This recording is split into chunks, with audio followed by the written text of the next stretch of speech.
여러분들 만나서 반갑습니다. 미리에따 올 때마다 늘 느끼는 것은 길이 이제 뻥 뚫려 있으니까요. 오는 길이 너무나 쾌적하고 또 이 동네에 오게 되면 늘 조용한 그러한 동네처럼 느껴져 가지고 늘 기분이 좋습니다. 오늘 귀한 찬양으로 하나님께 영광 돌려드리고 우리 성도님들께 은혜 끼쳐 주신 우리 성가 대원들 또 지휘자님께 감사드립니다. 여러분들 이제 창립 25주년이 되었더라고요. 창립 25주년까지 함께 하셨던 하나님께 우리가 한번 감사하면 좋을 것 같습니다. 에벤에셀이란 말이 여기까지 도우셨다는 뜻이 있죠. 그래서 에벤에셀의 하나님 참 감사합니다 하는 인사를 함께 주위에 있는 분들하고 나눴으면 좋겠는데요. 앞뒤에 계신 분들, 좌우에 계신 분들 인사 나누실 때 아예 컨택을 한번 해주세요. 째려보지 마시고 사랑스러운 눈길을 주시고 또 손을 좀 따뜻하게 잡아주셔서 위로하고 격려하는 그 시간이 되었으면 합니다. 또 앞뒤 좌우에 계신 분들 에베네셀의 하나님 참 감사합니다 하는 인사를 한번 나눴으면 좋겠습니다. 한 번 더 인사 나눴으면 좋겠습니다. 예수님의 참된 제자가 됩시다 라고 하는 격려의 말씀도 함께 나눠주세요. 제가 유학 와서 오래전에 올랐던 산이 저희 이제 앞산, 저는 앞에 있으니까 앞산인데 마운틴 볼디입니다. 마운틴 볼디 다녀오셨죠? 한 번쯤 아마 다 다녀오신 걸로 알고 있습니다. 그 마운틴 볼디의 산 높이가 한 1278m가 됩니다. 한반도의 가장 높은 산이 백두산인데 2750m가 되니까 뭐 그렇게 낮지 않은 산입니다. 그 산을 등반하기 위해서 친구 목사님 두 분과 산자락에서 이제 출발하게 됩니다. 토요일 새벽이었습니다. 산을 오르려고 보니까 많은 한인들이 그 잠을 주무시지 않으시고 그때 다 깨어나서 꽤 많은 분들이 산을 등정하고 계시더라고요. 50대도 계시고 뭐 60대도 계시고 70대도 계시더라고요.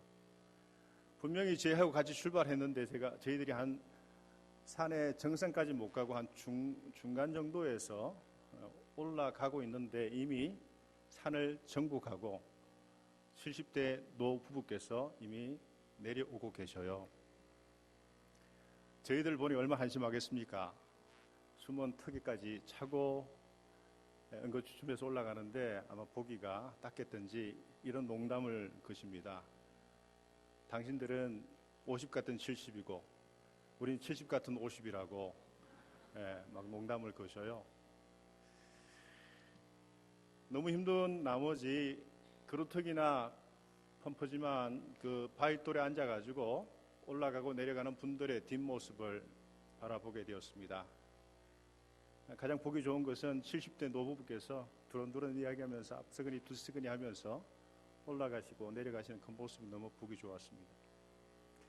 그때 저는 그 그루터기에 앉아가지고 이런 생각을 해보았습니다. 눈에 보이는 산길을 올라가는 것도 때로 힘든데 우리 눈에 보이지 아니하는 길을 따라가는 믿음의 길은 얼마나 힘들까.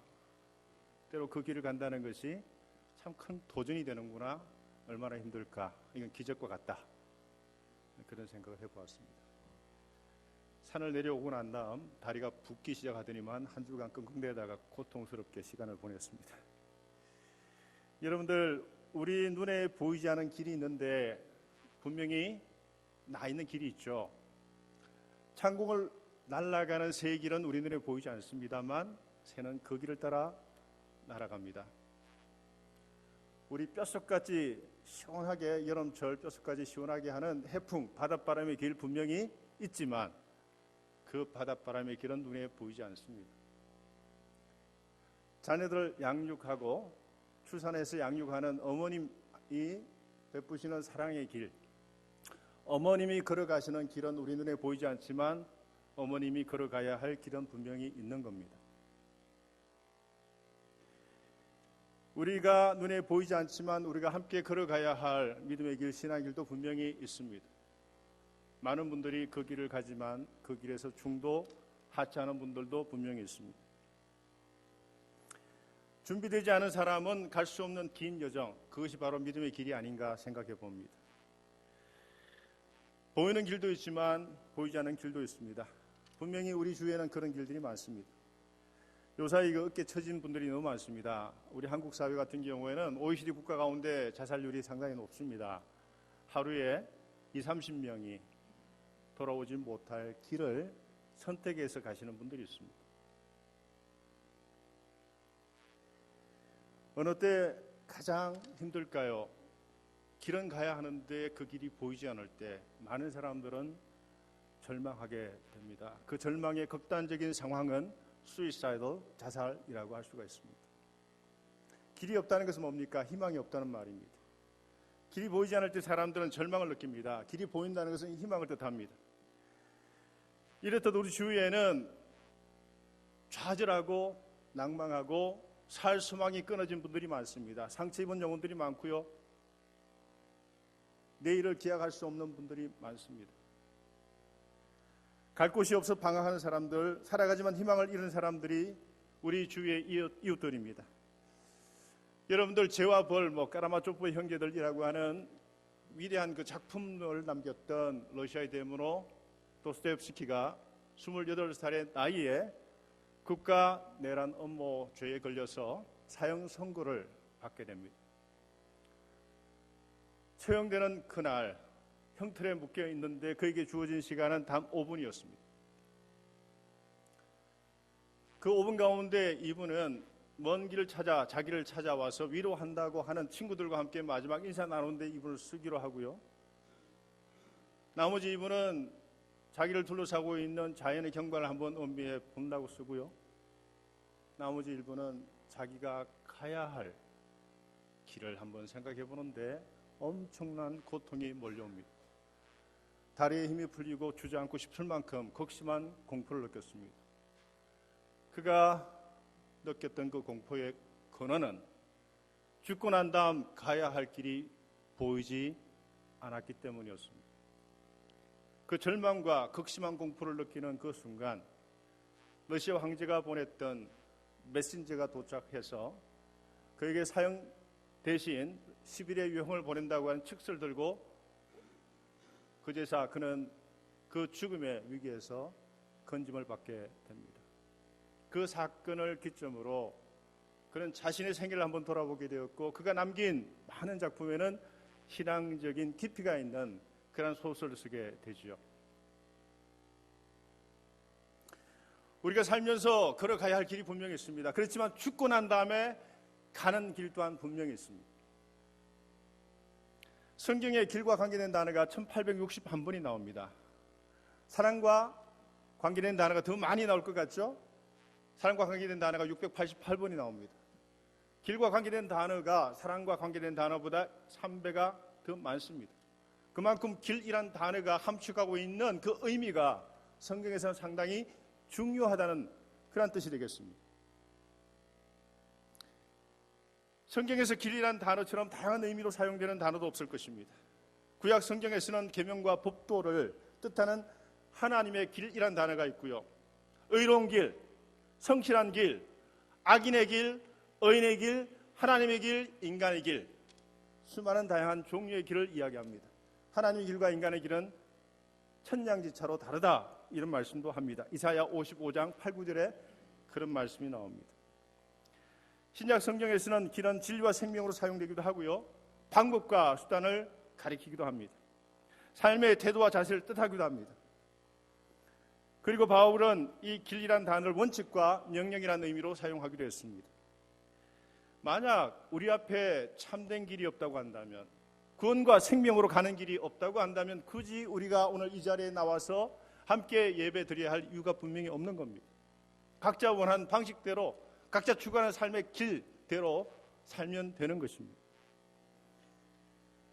길과 관련된 가장 강력한 말씀은 요한복음 14장 6절에 나온 말씀이죠. 내가 곧 진리요 길이요 진리요 생명이다는 말씀이 있습니다. 나로 말미암지 않고는 아버지께로 올 자가 없다는 말씀을 합니다. 35년간 인간의 심리와 행동을 연구했던 제리 콜린스라는 분이 계십니다. 이분은 150편의 논문을 썼고 45건의 뛰어난 작품을 썼던 분인데, 이분이 이 예수께서 하셨던 내가 곧 길이요 진리요 생명이라고 하는 이 말씀을 가지고 나름대로 분석을 해보았습니다. 이 길이라고 주장할 수 있는 분은 둘 중에 하나일 것이다. 과대 망상증 환자이든지 아니면 진정한 그 길 자체이든지 둘 중에 하나일 것이다. 여러분들, 우리가 성경에서 읽는, 특히 복음서에서 마주 대하는 예수님은 정신병자 아니시죠. 과대망상증 환자 아니십니다. 수많은 사람들에게 그분의 그 가르침을 통해서 깨달음을 주었고 삶의 방식을 바꾸어 나왔고 그분의 참된 맛을 느낄 수 있도록 하였고 삶의 극심한 변화를 야기시켰던 위대한 선생님이었고 영적인 지도자였습니다. 그분은 결코 정신병 혹은 과대망상증 환자가 아닙니다. 그분은 바로 The Way, Definite Article, 정관사 드가 붙어있는 수많은 여러 길 가운데 한 길이 아닌 바로 그 길 자체가 되시는 분이라 말씀을 드릴 수가 있습니다. 길과 관련해서 이런 말씀도 있습니다. 좁은 문으로 들어가라. 멸망으로 인도하는 문은 크고 그 길이 넓어 그리로 들어가는 자는 많고 생명으로 인도하는 문은 좁고 길이 협착하여 찾는 자가 적음이라. 마태복음 7장 13절과 14절에 나온 말씀입니다. 사도행전 9장 2절에서 영어 성경에서는 복음을 The Way라고 표현하고 있습니다. 바로 그 길입니다. 요한은 예수님이 우리와 같은 육신을 입으신 사건을 1장 14절에 말씀이 육신이 되었다 선포합니다. 기독교는 바로 그 길의 종교입니다. 다른 수많은 길 가운데 한 길이 아닌 바로 구원으로 이르는, 생명으로 이르는, 진리로 이르는 바로 그 길이라 선포합니다. 그 길이 예수님이시고 복음이고 로고스입니다. 오늘 본문 이야기는 바로 그 길의 이야기입니다. 마가복음 전체 16장은 길의 이야기로 시작해서 길의 이야기로 끝납니다. 마가복음 다른 복음서와 달리 예수님의 공생애로부터 시작합니다. 갈릴리에서 출발합니다. 그 갈릴리에서 12제자를 부르십니다. 제자들과 함께 길의 여정을 떠납니다. 그 길의 최종 정착점, 피날레가 장식되어지는 바로 그 현장은 십자가 처형을 당하시는 예루살렘이었습니다. 예루살렘에서 처형을 당하신 이후에 부활하신 예수께서 제자들과 함께 만나시기로 했던 바로 그 현장은 다시 갈릴리입니다. 다시 말해서 마가복음 전체는 길의 이야기로 시작하고 길의 이야기로 끝나는데 갈릴리, 예루살렘, 갈릴리로 이어집니다. 그리고 그 길은 그 밑으로 내려가면 또 다른 하나의 은유가 있습니다. 그 은유는 뭐냐? 예수께서 걸어가시는 길의 성격에 대한 것을 분명히 우리에게 증거하고 있는데 그것은 십자가 고난의 길을 우리에게 증거하고 있습니다. 예수께서 걸어가시는 그 길의 성격을 제자들조차 몰랐기 때문에 예수께서 하늘 성천하신 이후에 권자에 앉으시면 내가 좌의정 되겠다, 내가 우의정해라 하면서 서로 제자들끼리 분열하고 다투는 모습을 보게 되죠. 그 길의 성격을 만약 제대로 파악했다면 그런 식으로 다투는 일은 없었을 겁니다. 예수께서 걸어가시는 그 길의 성격을 몰랐기 때문에 제자들은 그 자체적으로 싸웠던 겁니다.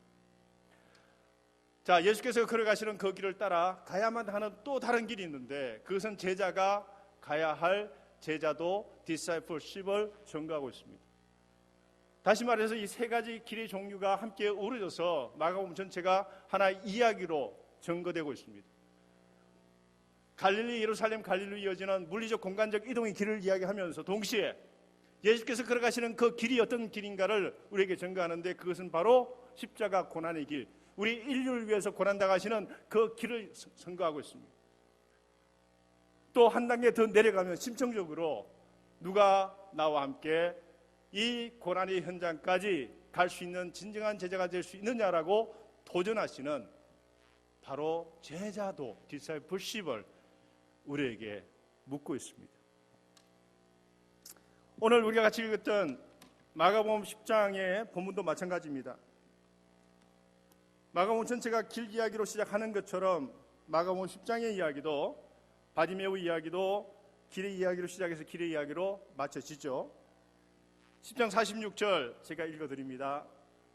그들이 여리고에 이르렀더니 예수께서 제자들과 허다한 무리와 함께 여리고에 나가실 때에 디메오의 아들인 맹인 거지 바디메오가 길가에 앉았다가, 그리고 마지막 52절, 예수께서 이르시되 가라 네 믿음이 너를 구원하였느니라 하시니 그가 곧 보게 되어 예수를 길에서 따르니라. 길에서 시작해서 길로 끝납니다. 그런데 이 10장만 그런 게 아니고 마가복음 1장을 펼쳐보시면 1장 1절로 3절에 어떤 내용이 나옵니까? 여러분들 혹시 성경책 가지고 계시면 우리가 한 목소리로 같이 읽었으면 좋겠습니다. 마가복음 1장 1절로 3절까지 말씀입니다. 같이 한번 읽어보겠습니다. 시작. 하나님의 아들 예수 그리스도의 복음의 시작이라.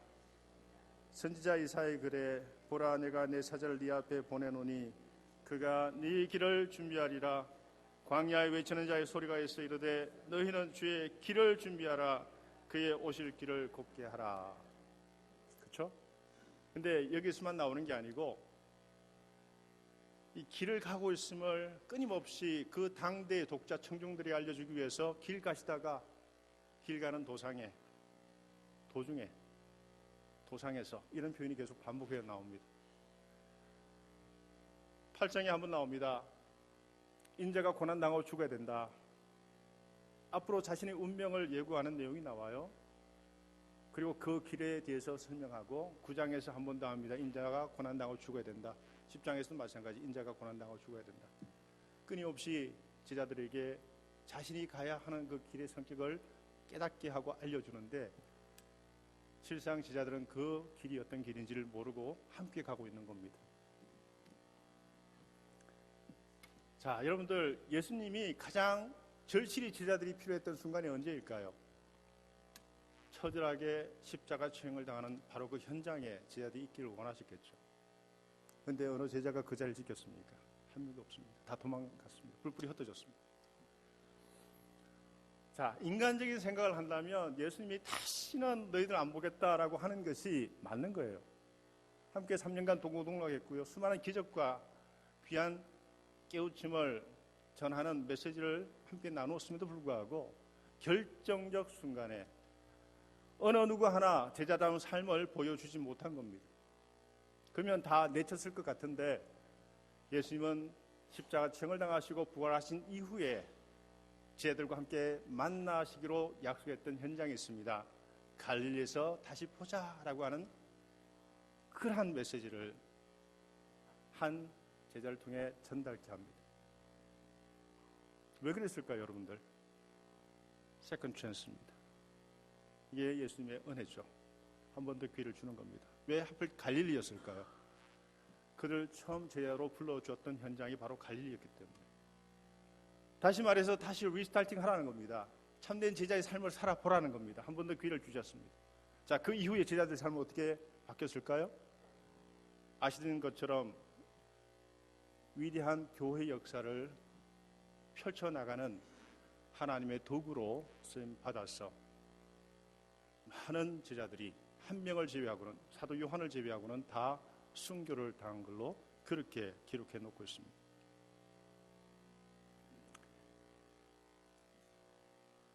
마가복음은 바로 이 길을 증거하는 복음서입니다. 다른 복음서하고 비교해서 읽어보시면 길이라는 단어가 나오지 않습니다. 마가복음 이렇게 시작합니다. 다시 말씀드립니다. 하나님의 아들 예수 그리스도 복음의 시작이라. 선지자 이사야의 글에 보라 내가 네 사자를 네 앞에 보내노니 저가 네 길을 예비하리라. 광야에서 외치는 자의 소리가 있어 가로되 너희는 주의 길을 예비하라. 그의 첩경을 평탄케 하라. 마가복음은 자신의 복음이 시작되자마자 길과 관계된 단어를 3번씩이나 그도 반복해서 말합니다. 예수님이 가시는 길을 세리자 요한이 먼저 와서 예비한다는 그런 말씀이 되겠습니다. 그 길과 관련된 단어는 마가복음 8장 27절, 9장 33절, 10장 32절에 계속해서 반복해서 나오게 됩니다. 길 가시다가 노상에서 길 가시는 도중이라는 표현이 반복되어 나옵니다. 그러면서 계속해서 우리에게 도전합니다. 누가 나와 함께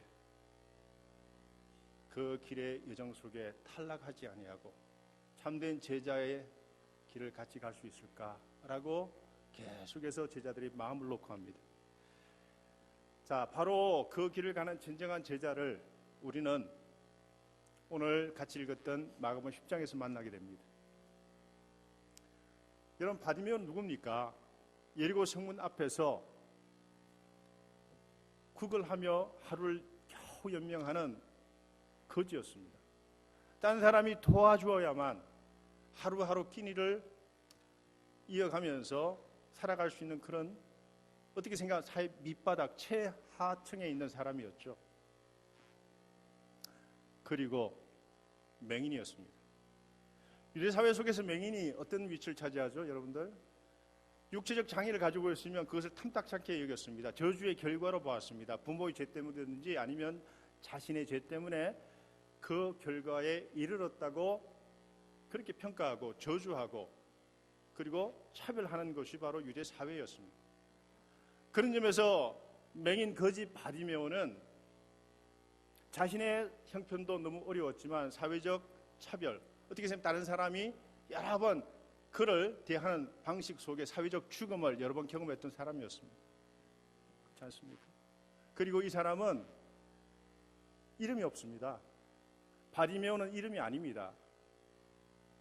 바 아들 디메오, 디모의 아들이라는 뜻입니다. 아무개 아들이라는 뜻입니다. 존재감이 전혀 없습니다. 다른 사람이 그 사람을 규명할 수 있는 이름조차 없는 사람이었습니다. 존재감도 없어요. 거지에다가 앞을 보지 못하는 맹인이었습니다. 어떻게 생각하면 희망을 더 이상 이야기할 수 없는 그런 사람이었습니다. 그런데 그에게 희망이 찾아옵니다. 그 희망이 뭡니까? 예수님과 그 일행이 여리고 성 앞을 지나간다는 그런 복음이었습니다. 자, 예수님의 일행이 당도했을 때 그가 먼저 한 게 뭡니까? 그가 가지고 있는 마지막 재산이죠. 겉옷. 추울 때 덮고 자는 이불과 같은 겉옷을 벗어 던지고 예수님을 향해 쏜살같이 달려갑니다. 앞을 보지도 못하는. 그러면서 두 번씩이나 외칩니다. 다윗의 자손 예수여, 나를 도와주소서라고 외칩니다. 나를 불쌍히 여겨주소서.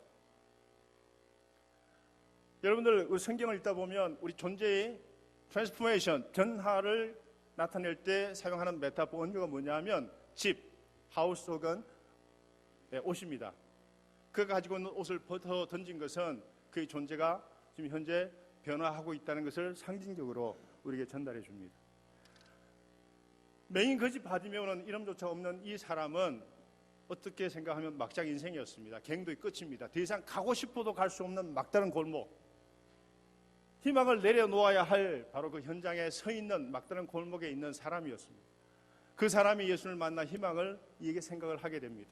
아, 저분을 만나면 내가 희망을 꿈꿀 수 있겠구나, 희망을 볼 수 있겠구나, 내가 평생 달고 다녔던 이 맹인 거지라고 하는 이 신분, 이 육체적 장애를 벗어 던질 수가 있겠구나 하는 희망을 보게 된 겁니다. 제가 2년 전 2017년 6월에 여름 때였습니다. 학교 일을 마치고 집으로 가는데 운전대를 잡고 스탑라인에 서서 갑자기 건너할 수 없는 눈물이 북받쳐 쏟아지기 시작합니다. 그 이유를 모릅니다. 모든 것이 무너진 것처럼 엉엉 울었습니다. 옆에 지나가는 사람들이 봤으면 저 사람 미쳤다 생각할 만큼 펑펑 울었습니다. 물론 차 안에서요. 그때 드는 기분이 어떤 거냐면 바름리스, 밑창이 없는, 밑바닥이 보이지 않은 진창 속에 쏙 하고 꺼져가는 느낌이었습니다. 그런 느낌 들어본 적이 있습니까? 이 우주 공간에, 이 넓은 우주 공간에 지구촌 속에 저를 아는 사람이 제법 많은데도, 식구도 있고 친지도 있고 친구도 있고, 그래도 총장이라고 알아주는 사람들이 많은데도 불구하고 이 우주 공간 속에 저 혼자 던져진 느낌이 들었습니다. 숨을 못 쉬겠어요. 이러한 상태가 한 석 주가 경과합니다. 근데 하루하루가 너무나 고통스럽고 잠을 못 잡니다. 하루에도 여러 번 깹니다.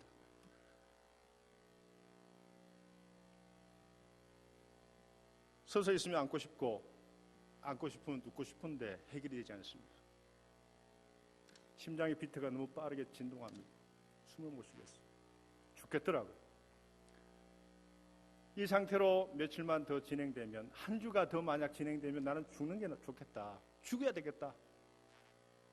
그때 연예인들이 자살해서 죽는 이야기가 참 많았지 않습니까? 충분히 이해가 되었어요. 공감이 되더라고요. 최진실이가 죽는 것도 이해가 되더라고요. 최진실 여러분 죽었던 사실 아시죠? 자기 허리띠 풀어가지고 목 매달아가지고 샤워꼭지에 걸고는 다리 들고 죽었어요. 발 들고. 다리를 펴면 바닥에 대 있는데 다리 들고 죽었어요. 그때 누군가 붙잡아 줬으면 살 수도 있을 겁니다. 극심한 공포죠. 왜냐하면 우리가 언제 절망합니까? 내가 내 인생 하루하루의 일상을 내가 셀프 컨트롤, 자기 조절이 가능할 때 우리는 살아갈 수 있는 희망이 있는데 그 조절, 통제 능력을 상실하게 되니까 나는 아무것도 아니더라고요. 빈 껍데기예요. 나는 존재가 이렇게 하찮은 것처럼 느껴질 때가 없었어요. 인간은, 인생이라는 것은 이렇게 허무할 수 있다는 생각을 그때 가졌습니다. 아무것도 아닌 것. 여러분들 그 우주가 얼마나 넓어요? 지금도 확장해 나가잖아요. 태양계 같은 것이 수억 개나 있다 그러지 않습니까? 그 태양계 하나가 전체가 지구입니다. 지구는 이 우주 공간 속에 비교해 본다면 하나의 먼지 한 톨밖에 되지 않습니다. 먼지 한 톨이에요. 그 먼지 한 톨 속에 80억 인구 가운데 여러분은 한 분일 뿐입니다. 먼지의 먼지도 아닌 그런 존재들입니다. 근데 그 존재를 누가 기억해 주신다고요? 하나님이 기억해 주신다고요. 하나님 우리를 만드셨다고요. 나는 그것이 있기 때문에 살아갈 소망과 희망이 있다는 것을 다시 한번 느꼈습니다. 그때 집사람이 한국에 일정을 잡아놓고 떠나는 날, 제가 처음 와이프 앞에서 울었습니다. 가지 말라고. 가더라고요. 매정하던데요, 보니까. 와이프도 별로 도움이 안 돼요. 주일 됐는데 차를 끌고 제가 가까운 공원을 3번씩이나 미친 듯이 운전해서 3번을 왔다 갔다 했어요. 미친 듯이 그 넓은 공원을 뛰어다니고 그렇게 돌아다녔는데 감사하게도 석주가 지난 다음에 훅 하고 들어와서 그것이 훅 하고 나가던데, 여러분 그것을 전문용어로 공황장애라고 합니다. 패닉 디스오더입니다. 여러분 주위에도 아마 공황장애 앓고 계신 분이 계실 겁니다. 경미한 분도 있고 저처럼 굉장히 인텐스하게 들어왔다가 평생을 달고 다니는 분도 계시고 결국 목숨을 끊는 분도 많아요. 최근에 여러분들 여기 미국 목회자들 가운데 자살하는 분들이 꽤 많습니다. 여러분들 아세요? 그거는 목회자, 장로님, 아무리 사회 고위층 지도자 상관없습니다. 들어오게 되면 out of control, 삶의 자기 통제력을 상실하게 되는 심각한 정신병이죠. 석주간 경험하고 난 다음에 저는 하나님께 감사했습니다. 일단 살려주신 하나님이 감사했고요. 그리고 이전에 제가 아파하신 분들, 병문안 가가지고 위로한답시고 했던 모든 말들이 립 서비스에 불과했다는 사실도 다시 깨달았습니다. 동병상련이라고 동일한 질병과 아픔을 경험하지 않으면 우리의 위로가 너무 얕다는 것, 그냥 립 서비스에 불과하는 사실도 다시 깨닫고 회개하기도 했습니다. 저는 그 석주가 제 인생의 막장과 같은 순간이었습니다. 왜냐하면 더 이상 갈 수가 없어요. 갈 곳이 없어요. 가고 싶어도 갈 수가 없어요. 살고 싶어도 살 수가 없어요. 살고는 싶은데 살 수가 없겠더라고요. 죽는 게 낫겠다. 진짜 죽는 게 낫겠다. 이런 생각을 극심하게 했습니다. 길이 없는 사람, 길을 보고 싶어도 볼 수 없는 사람, 바디메오 형편이 바로 그랬습니다. 사람이 가장 견디기 힘든 때가 언제입니까? 자기가 자기 삶의 주체로 살아갈 때는 희망이 있잖아요. 근데 자기는 그렇게 살고 싶은데 그렇게 살 수 없는 여건이 너무 많아요. 환경이 이끄는 대로 어쩔 수 없이 복속에서 살아갈 때 사람은 절망합니다. 나는 이렇게 살고 싶은데 그렇게 살 수 없을 때, 희망이 꺾일 때, 더 이상 희망이 보이지 않을 때, 길이 보이지 않을 때 사람은 좌절하고 죽고 싶은 마음이 듭니다. 발부둥 쳐도 막막한 현실만 보일 때 사람들은 절망하게 되죠. 막장 앞에서 사람들은 폐쇄 공포증 같은 극심한 공포를 느낍니다. 바디메오보다 더 어려운 여건 속에 계신 분은 아마 여기에 한 분도 없는 것 같습니다. 바디메오뿐만 아니라 당시 예수를 만났던 모든 사람들의 형편이 동일했습니다. 길에서 이 사람 저 사람에게 구걸하면서 어쩔 수 없이 구차한 목숨을 이어가던 바디메오가 암흑 가운데서 희망을 만나게 됩니다. 그리고 마지막 9절에 보면 예수를 만나서 눈이 떠여지고 거기서 스탑한 게 아닙니다.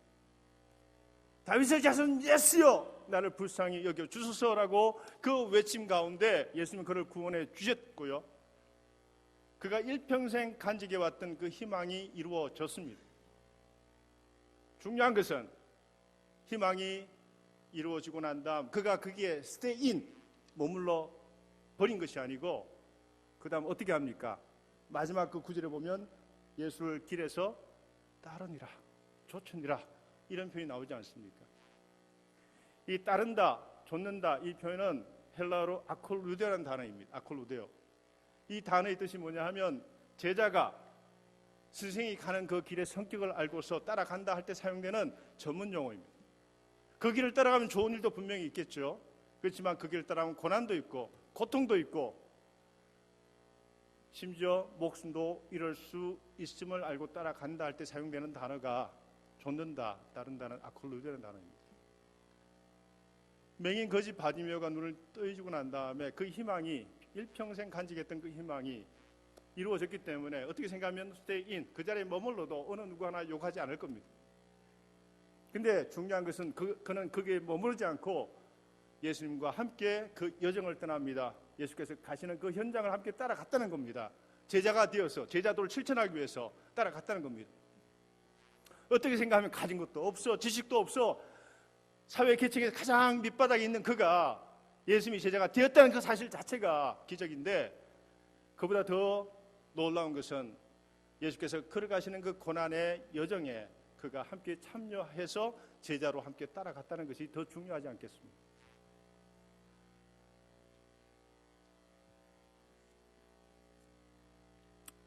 여러분들 이 사건이요 얼마만큼 이루어졌을 것 같습니까? 일곱 성문 앞에 앉아있다가 예수와 그 일행이 지나가는 것을 보고 달려가서 구원받고 눈 떠여지고 제자로서 결단하고 따라가는 이 전체의 이야기가 스토리 라인이 얼만큼 전개되었을 것 같습니까? 얼마 만에 다 이루어졌을 것 같습니까? 퀴즈입니다. 맞아도 상금은 없습니다. 얼마 만에 이루어졌을 것 같습니까? 한나절일까요? 반나절일까요? 30분일까요? 30분이면 족하지 않을까요, 여러분들? 자, 30분 만에 눈이 떠여지고 제자로 결단하고 제자가 되어서 그 길을 따라갔다는 겁니다. 30분 만에요. 제 나이가 56입니다. 물론 저보다 다 연배가 많은 분들인데요. 저도 거의 어머님 태에 있을 때부터 믿은 그런 사람이에요. 그렇지만 저의 신앙을 바디메오와 비교한다면 많이 부족합니다. 신앙은 길이로 재지 않습니다. 두께로 재다는 말이 있습니다. 신앙은 퀀터티 양의 문제가 아닌 퀄리티 문제라고 이야기하는 사람도 있습니다. 내가 목사냐, 장로님이냐, 집사님이냐, 권사님이냐 그보다 더 중요한 게 있습니다. 내가 바로 now and here 지금 여기서 주님의 온전한 제자로 살아가고 있는가? 예수의 부름에 내가 삶으로 응답하고 있는가? 이것이 우리가 일상 속에서 매일매일 우리 스스로 물어봐야 할 가장 긴요한 질문이라 저는 생각을 합니다. 소경 바디메오 이야기는 여기서 끝납니다. 그가 그 이후에 어떤 삶을 살았는지 성경은 우리에게 소개하지 않습니다. 다만 그가 그 길에서 주님을 만났고 그 길에서 희망을 이제는 품은 다음에 자기 일평생의 기도의 제목이 응답되고 난 다음 그게 스테이인하지 아니하고 그 길을 따라간 것 여기까지만 우리에게 전달하고 있습니다. 소경 바디메오는 어떻게 생각하면 12제자보다 아주 모범적인 제자로 소개하고 있습니다. 12제자는 실패했습니다. 그리고 그 길의 여정에서 탈락했습니다. 배신했고요. 그렇지만 이 맹인 거지 바디메오는 계속해서 주님과 함께 그 여정을 떠난 제자로 소개하고 있습니다.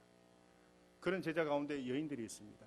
남성 제자들이 십자가 처형 현장에 다 도망갔을 때 그 현장을 지킨 분들은 여성들이었습니다. 막달라 마리아가 부활 현장을 목도하고 부활의 그 중요한 사실을 남성 제자들에게 고지했던 유일한 또 여성이었습니다. 백부장은 어떻습니까? 백부장은 백인대장이죠. 100명의 부활을 거느리고 있는 최하급 장교입니다. 역전의 용사입니다. 비록 최하급 장교이지만 모든 전쟁터에서 잔뼈가 굵은 사람들이 백인대장, 백부장입니다. 자, 그 백인대장이 무엇을 하고 있습니까? 예수님의 처형을 집행하고 있는 사람입니다. 그 사람이 무엇을 고백합니까? 15장에 보면 처참하게 살이 찢겨서 피 흘려 돌아가시는 그 예수님을 바라보고 이는 진정 하나님의 아들입니다라는 고백을 합니다. 근데 이 한글 성경에는 표현이 잘 나와 있지 않지만 The Son of God으로 표현합니다. 그 당시 Son of God, 하나님의 아들이라는 호칭은 누구에게만 붙여주는 호칭이냐 하면 로마 황제에게만 붙여주는 호칭이었습니다. 근데 자기가 지금 사형을 집행하고 있는 죄인 예수님을 향해서 그것도 Son of God도 아닌 The Son of God이라고 외쳤거든요. 일종의 뭡니까? 반역이죠. 트레전입니다. 반역입니다. 로마 황제에 대한 반역입니다. 그렇게 고백이 나올 수가 없는 사람인데 어떻게 생각하면 가장 연약한 모습이고 가장 처참한 그 몰골을 하고 있는 예수님을 향해서 The Son of God이라고 고백할 수 있다. 그 자체가 기적 아닙니까, 여러분들? 그것 또한 진정한 제자입니다. 피가 철철 살이 찢겨서 돌아가시는 그분의 모습 속에 하나님의 아들의 모습을 보았던 겁니다. 저는 오늘 이 이야기를 통해 두 가지 정도 나누고 말씀 마치려고 합니다. 첫 번째, 우리 부족과 한계를 먼저 고백할 수 있어야 된다고 저는 믿습니다. 47절에서 바디메오는 나서는 예수라는 이야기를 듣고 어떻게 반응합니까? 그는 있는 힘을 다해 소리 질렀습니다. 다윗의 자손 예수여 나를 불쌍히 여겨주소서. 여러분들 혹시 기도하다가 나를 불쌍히 여겨달라는 기도를 한 적이 있습니까, 여러분들? 내 한계와 부족과 여러 가지 결함을 있는 그대로 적나라하게 고백하면서 주님, 제가 너무나 부족합니다. 저를 좀 불쌍히 여겨주십시오라고 하는 그런 간절한 기도를 절절히 한 적이 있을까요? 근데 웬만한 사람들은 그런 기도 안 드려요. 왜? 내가 부족함이 없다고 생각하니까요. 내가 뭐가 부족해? 다른 사람보다 내가 많이 가졌어. 많은 지식이 있어. 사회적 지도자급 위에 위치에 있기 때문에 난 부족함이 없다라고 생각할 수도 있습니다. 여러분들, 우리는요 다 장애인인 거 아세요? 육체는 사지백체는 멀쩡한데 정신적 장애를 경험한 분도 있고요. 정신은 멀쩡한데 육체적 장애를 경험하는 분도 있습니다. 근데 누구나 다 모든 사람이 다 장애인들입니다. 왜 그러냐 하면 우리 언젠가 장애인이 되기 때문입니다. 그것을 잠재적 장애인이라고 합니다. 포텐셜 핸디캡이라고 합니다. 나이가 들면 이제 눈이 안 보이기 시작해요. 팔다리가 절리기 시작해요.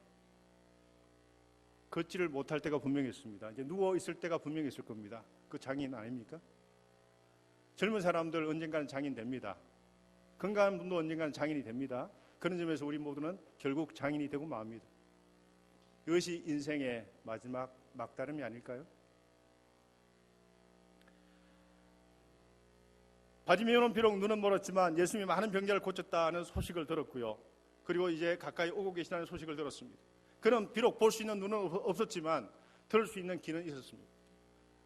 그 때문에 성경을 읽다 보면 로마 10장 4절에 구원은 들음에서 난다는 말씀이 있습니다. 구원은 들음에서 난다. 우리의 감각기관이 자는 순간 다 클로징 되는데 유일하게 오픈되어 있는 감각기관은 청각, 귀입니다. 그래서 미세한 음성을 들을 수가 있습니다.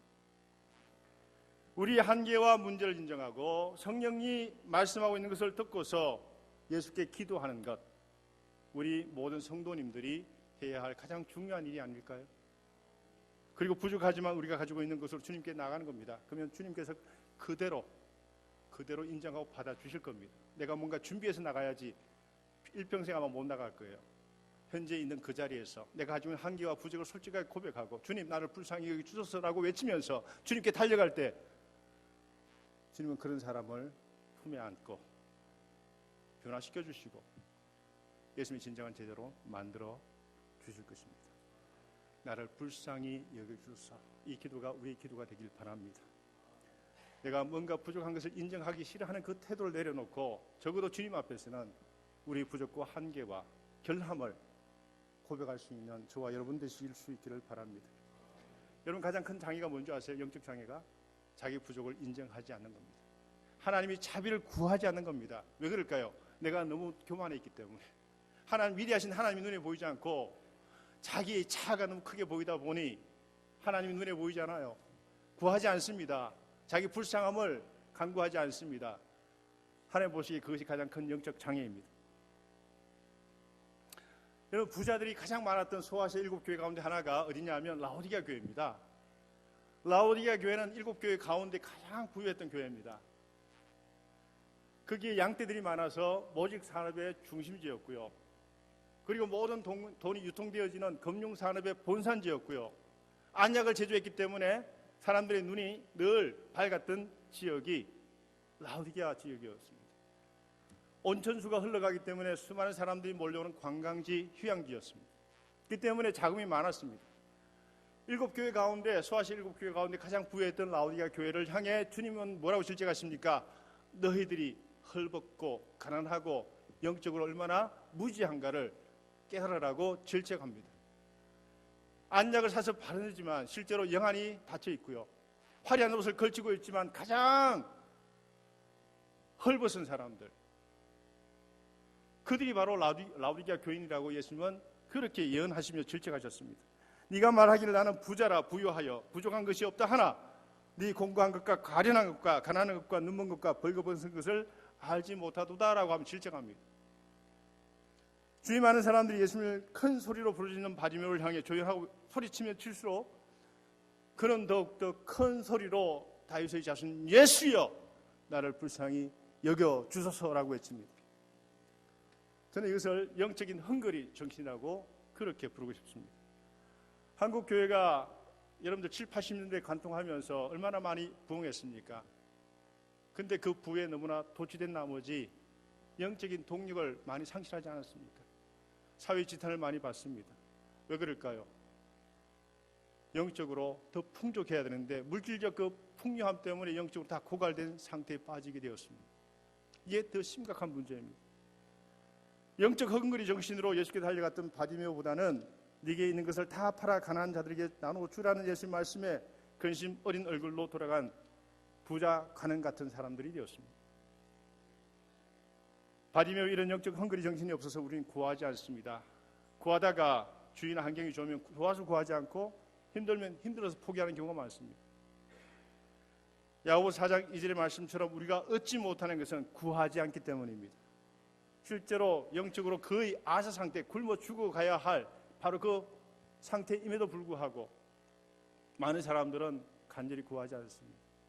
입을 벌려서 자신의 불쌍함을 알아달라고 하소연하지도 않습니다. 심각한 영적인 위기라고 저는 생각합니다. 저와 여러분 모두가 영적인 헝거리 정신을 다시 회복할 수 있기를 진심으로 바랍니다. 두 번째로 우리가 변할 수 있다는 것을 믿는 것입니다. 가진 것이라고는 그것밖에 없는 바디메오가 예수님을 부르신다는 말을 듣고서 그마저 벗어 던지고 주님께 달려갑니다. 여러분들 2000년 전에 일어났던 그 팔레스타인에서 일어났던 이 바디메오의 사건이 21세기 교회 현장에 일어나지 않는다고 생각하십니까? 1세기 팔레스타인과 21세기 우리 이 현재 우리 교회 현장하고는 무관한 것입니까? 1세기 때 역사하셨던 그 주님은 지금은 더 이상 역사 못하십니까? 생명의 주님은 더 이상 사라졌습니까? 우리가 더 이상 소통이 없습니까? 교감을 못합니까? 역사를 못합니까? 분명히 그때 역사하셨던 그 주님은 지금도 살아 역사하심을 믿으실 수 있기를 바랍니다. 그때 바디메오를 만나 눈을 뜨게 하고 제자로 불러주셨던 그 바디메오의 주님, 그 주님이 우리의 주님 되심을 믿으실 수 있기를 바랍니다. 그것이 바로 기적이 아니겠습니까? 문제가 있을 때 우리 누구나 다 주님을 찾습니다. 주님 살려주십시오. 이 문제 해결해 주십시오. 기도에 응답받고 난 다음 많은 분들은 그게 그냥 스테이인합니다. 더 이상 어떤 변화도 추구하지 않습니다. 감사는 하지만 더 이상 나가지 않습니다. 주님의 제자로 헌신하지도 않습니다. 중요한 것은 바디메오는 그렇게 하지 않았다는 겁니다. 일평생 그가 간직해왔던 기도의 제복이 달성되고 난 다음 그는 그게 스테인하지 아니하고 주님과 함께 주님께서 가시는 그 여정을 따라 함께 간 제자가 되었다는 것, 이것이 우리에게 좋은 하나의 모델이 될 것 같습니다. 우리는 눈에 보이지 않는 길을 갑니다. 그렇기 때문에 때로 힘듭니다. 힘들기 때문에 우리에게는 교회 공동체가 필요합니다. 믿음의 식구가 필요합니다. 함께 기도하고 말씀을 함께 나누고 격려하고 함께 같이 가자고 옆에서 끌어주는 형제 자매가 필요합니다. 여러분들이 바로 그런 믿음의 식구들입니다. 믿음의 정상까지 올라갈 때까지 유래했다 우리 한인 장로교회 모든 성도님들은 주위에 있는 분이 계시기 때문에 내가 존재한다는 것, 그분 때문에 내가 함께 갈 수 있다고 하는 그 동료의식, 그리고 영적 헝그리 정신을 가지고 믿음의 정상까지 올라가서 마지막 날 주님을 같이 대면할 수 있는 그러한 복된 성도님 되시기를 기원합니다. 기도하겠습니다. 아버지 하나님, 가장 천박하고 어떻게 생각하면 가장 하찮은 인생이었던 맹인 거지 바디메오가 길에서 주님을 만나 일평생 간직했던 그 한을, 그 소망을 해결하고 그 자리에 머문 것이 아니고 그 길에서 주님을 쫓아 함께 제자의 삶을 살아갔던 것처럼 우리 또한 온전한 주님의 제자로 이 땅 가운데 살아가며 주님 원하시는 귀한 일들 감당할 수 있는 복된 성도 될 수 있도록 하나님 큰 은혜 베풀어 주시옵소서. 특별히 유래했다 한인 장로교회 이 지역 사회 속에서 주님께서 이 교회 향한 주님의 뜻과 비전을 성취해 나가며 주위 사람들을 변화시키고 이 지역 사회를 변화시키며 세계 선교 역사까지 감당할 수 있는 그러한 교회 될 수 있도록 하나님 큰 은혜 베풀어 주시옵소서.